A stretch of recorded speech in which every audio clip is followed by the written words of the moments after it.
Bismillahirrahmanirrahim. Assalamu alaikum, dear viewers.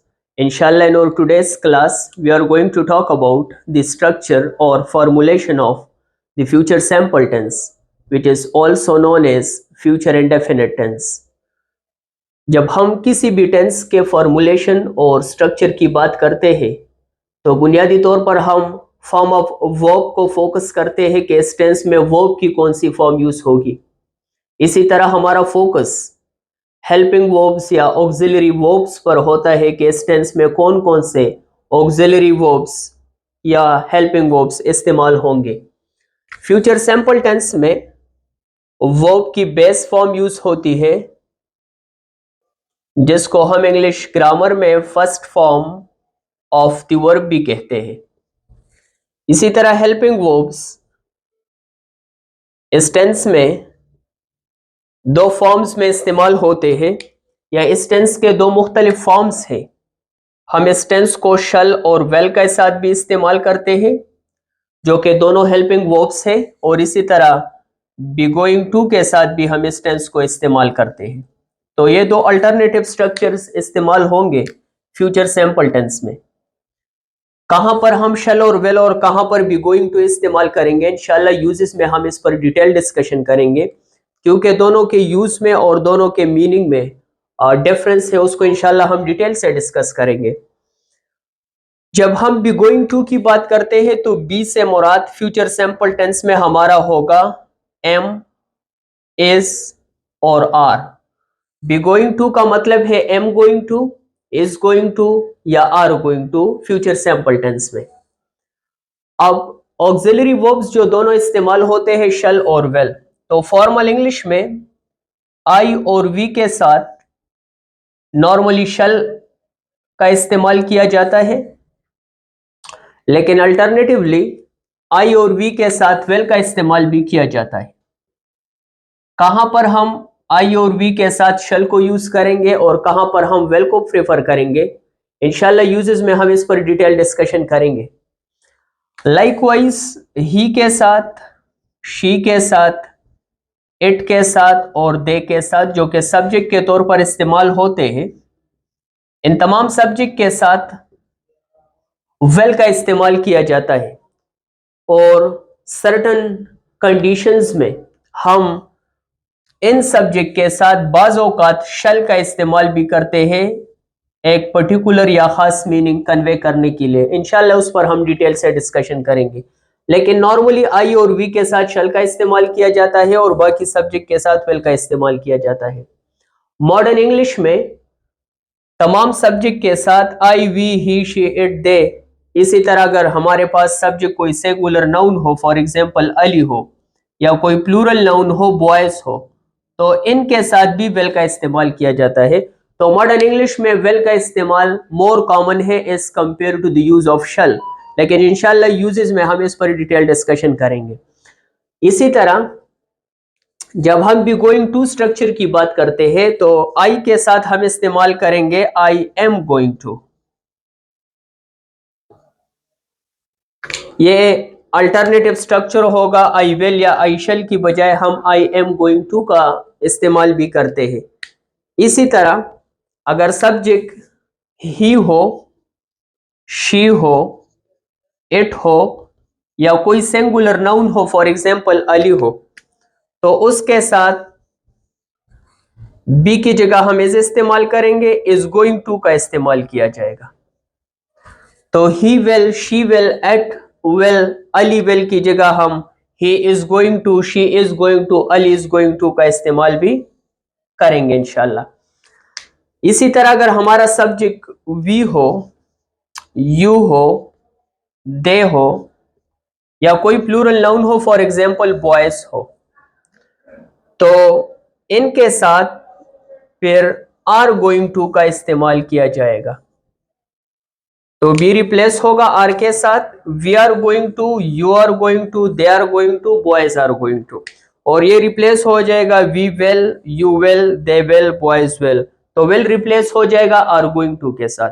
तो एक alternative form be going to का भी है, आई और वी के साथ, आई के साथ, वी के साथ हम शल और वेल दोनों का इस्तेमाल कर सकते हैं, लेकिन शल और वेल रिप्लेस हो जाएगा जब सब्जेक्ट आई होगा एम गोइंग टू के साथ, ही शी इट और सिंगुलर नाउन के साथ वो इज गोइंग टू के साथ रिप्लेस होगा, वी यू दे और प्लूरल नाउन के साथ वो आर गोइंग टू के साथ रिप्लेस होगा। अब हम मुख्तलिफ काइंड्स ऑफ सेंटेंसेस और उसके स्ट्रक्चर के बारे में पढ़ते हैं कि किस तरह ये दोनों फॉर्म्स मुख्तलिफ स्ट्रक्चर्स में और मुख्तलिफ काइंड्स ऑफ सेंटेंसेस में इस्तेमाल होते हैं। अगर हम एफर्मेटिव फॉर्म की बात करें तो एफर्मेटिव सेंटेंसेस में सबसे पहले सब्जेक्ट आएगा,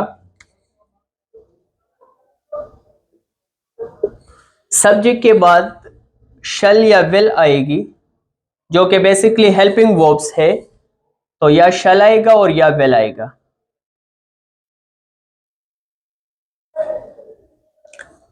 फिर वर्ब की फर्स्ट फॉर्म आएगी,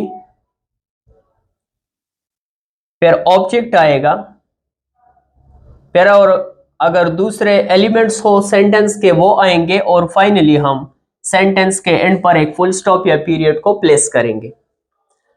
अगर हमारा स्ट्रक्चर बी गोइंग टू का हो तो पहले सब्जेक्ट आएगा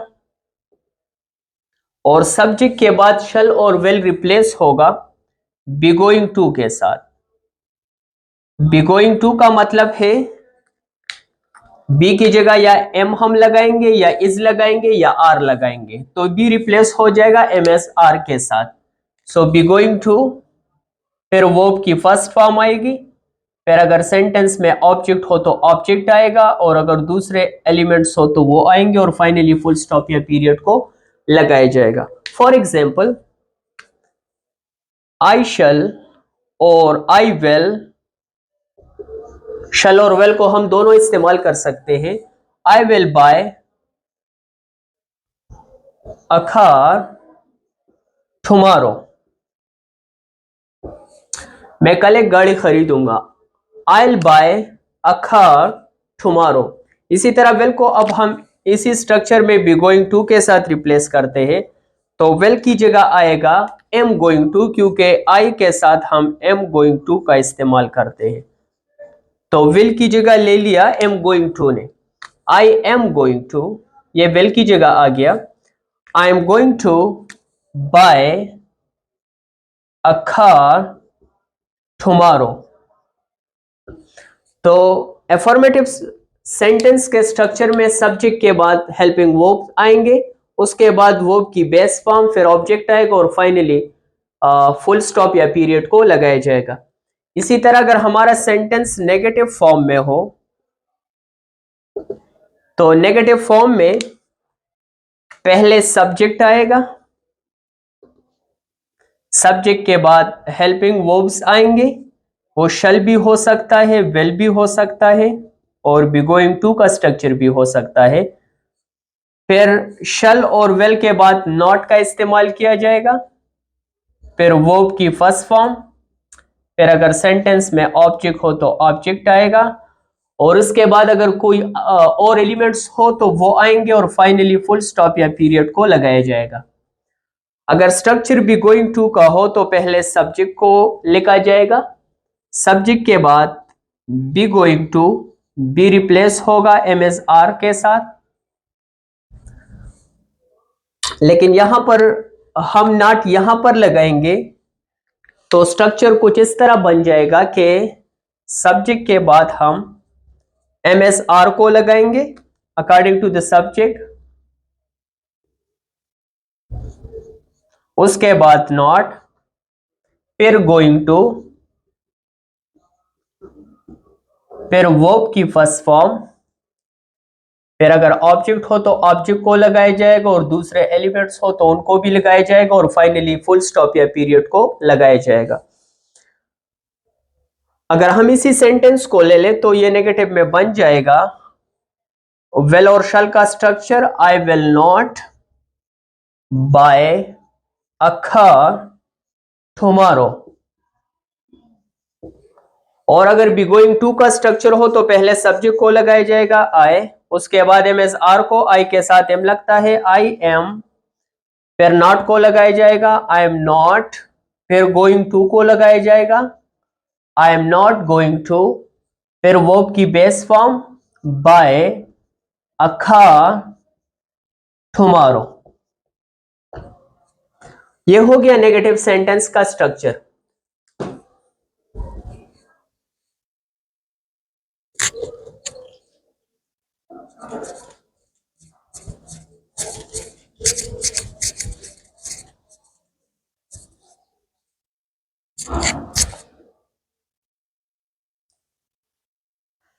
इंट्रोगेटिव सेंटेंसेस में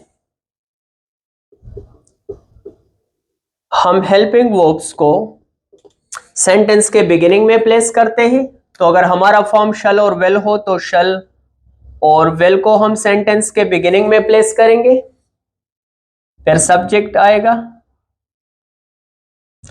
फिर वर्ब की बेस फॉर्म आएगी या फर्स्ट फॉर्म आएगी, फिर ऑब्जेक्ट आएगा अगर सेंटेंस में मौजूद हो, फिर दूसरे एलिमेंट्स आएंगे अगर मौजूद हो, और फाइनली फुल स्टॉप या पीरियड को लगाया जाएगा।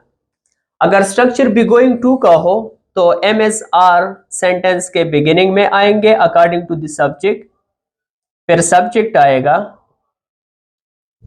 फिर गोइंग टू आएगा, फिर वर्ब की बेस फॉर्म आएगी, फिर ऑब्जेक्ट आएगा अगर सेंटेंस में ऑब्जेक्ट मौजूद हो, उसके बाद दूसरे या ऑप्शनल एलिमेंट्स, अदर एलिमेंट्स भी आ सकते हैं, और फाइनली सेंटेंस के एंड पर हम फुल स्टॉप या पीरियड को प्लेस करेंगे। हम उसी एग्जांपल सेंटेंस को लेते हैं, you will buy a laptop tomorrow. You will buy a laptop tomorrow, ये एक एफर्मेटिव सेंटेंस है। इसको अगर हम नेगेटिव में चेंज करना चाहते हैं तो you will not buy a laptop tomorrow, और इंट्रोगेटिव सेंटेंस में वेल सेंटेंस के बिगिनिंग में प्लेस किया जाएगा। तो the sentence will become will you buy a laptop tomorrow, और इंट्रोगेटिव सेंटेंस के एंड में साइन ऑफ इंटरोगेशन लगता है। अगर स्ट्रक्चर बिगोइंग टू का हो तो यहां पर यू का इस्तेमाल किया गया है और यू के साथ हम आर लगाते हैं, यू आर गोइंग टू, तो आर को सेंटेंस के बिगिनिंग में प्लेस किया जाएगा क्योंकि ये सेंटेंस बन जाएगा you are going to buy a laptop tomorrow. Are को हम बिगिनिंग में प्लेस करेंगे, आर यू, फिर going to, are you going to buy, which is the first form of the verb, are you going to buy a laptop tomorrow? Or finally a sign of interrogation will be placed at the end of the sentence, are you going to buy a laptop tomorrow? इसी तरह अगर हम negative interrogative sentence के form की बात करें, negative interrogative sentences वो sentences होते हैं जिसमें नेगेटिव सेंस भी होता है और साथ साथ इंटरोगेटिव सेंस भी होता है। तो ऐसे सेंटेंसेस में वेल और शल सेंटेंस के बिगिनिंग में प्लेस होंगे, फिर सब्जेक्ट आएगा, फिर नॉट आएगा, फिर वर्ब की बेस फॉर्म आएगी, फिर ऑब्जेक्ट आएगा, फिर अगर दूसरे एलिमेंट्स हो तो वो हम प्लेस करेंगे, और finally a sign of interrogation आएगा। अगर सेंटेंस की फॉर्म बिगोइंग टू का हो तो सेंटेंस के बिगिनिंग में एम इज आर को हम प्लेस करते हैं, फिर सब्जेक्ट आएगा,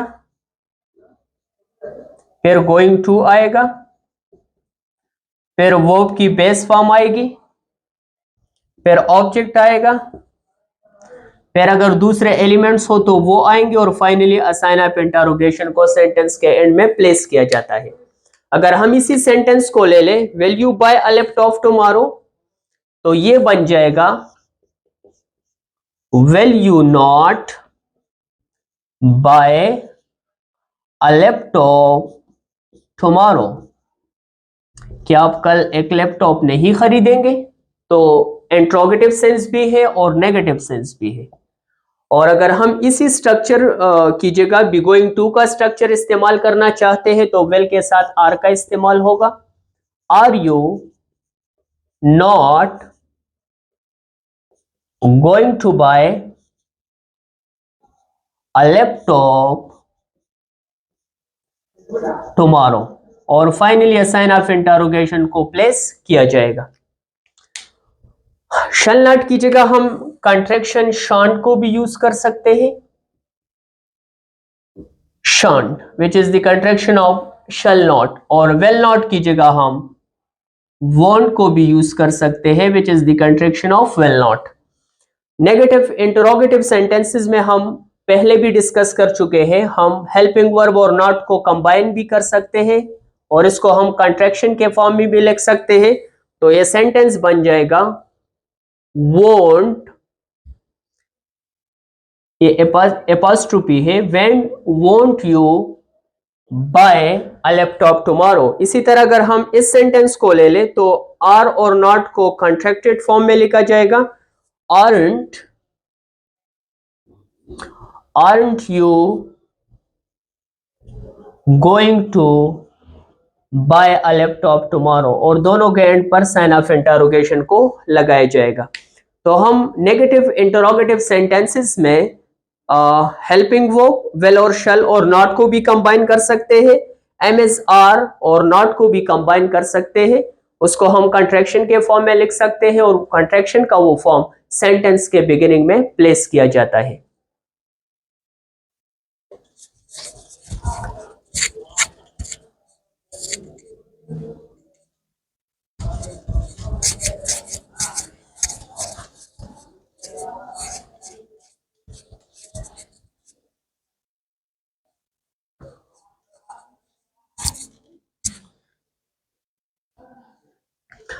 लास्ट हमारा फॉर्म है WH स्ट्रक्चर का।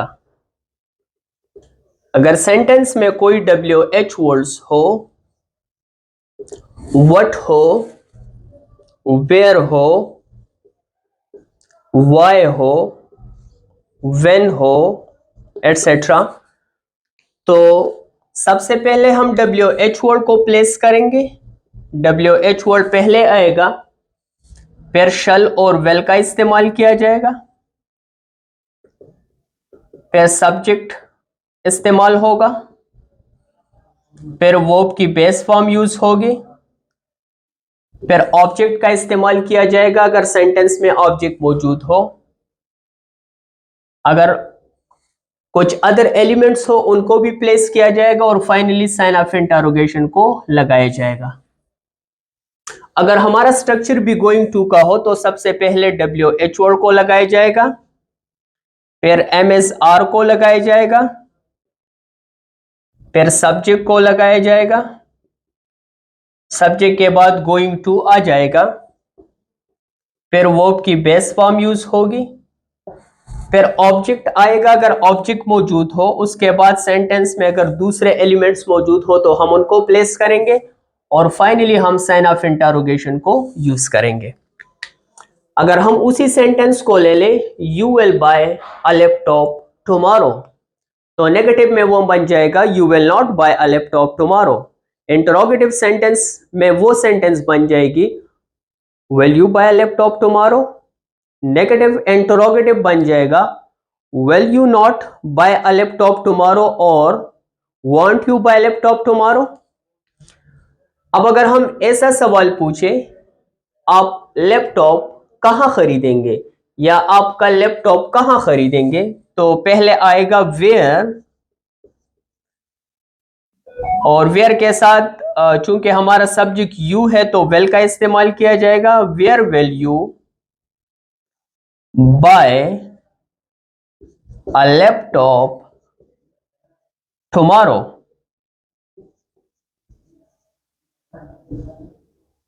आप लैपटॉप कब खरीदेंगे, when will you buy a laptop, sign of interrogation लगाया जाएगा। लेकिन अगर हमारा स्ट्रक्चर भी गोइंग टू का हो, जो कि basically am going to, is going to और आर गोइंग टू इस्तेमाल होता है, तो पहले WH वर्ड आएगा, वेयर विल रिप्लेस होगा बेसिकली यहां पर MSR के साथ और गोइंग टू सब्जेक्ट के बाद लगाया जाएगा, when are you going to buy a laptop. अब when where are you going to buy a laptop tomorrow. लेकिन अगर हम वेयर की जगह व्हेन का इस्तेमाल करें तो फिर टुमारो नहीं आएगा, क्योंकि हम वक्त के बारे में पूछ रहे हैं। तो when are you going to buy a laptop और उसके बाद साइन ऑफ इंटरोगेशन लगाया जाएगा। आज के क्लास में हमने फ्यूचर सिंपल टेंस या फ्यूचर इंडेफिनिट टेंस के स्ट्रक्चर के हवाले से डिस्कशन की। फ्यूचर सिंपल टेंस में दो अल्टरनेटिव फॉर्म्स यूज होते हैं। एक फॉर्म है शैल और विल का, और दूसरा फॉर्म है बी गोइंग टू का। बी गोइंग टू से मुराद है am going to, is going to, are going to. ये दोनों स्ट्रक्चर फ्यूचर सिंपल टेंस में इस्तेमाल होते हैं। दोनों के यूज और मीनिंग में डिफरेंसेस है, जिसको इंशाल्लाह हम नेक्स्ट वीडियो में डिटेल से डिस्कशन करेंगे। सी यू इंशाल्लाह in the next video. Thank you so much for being with me.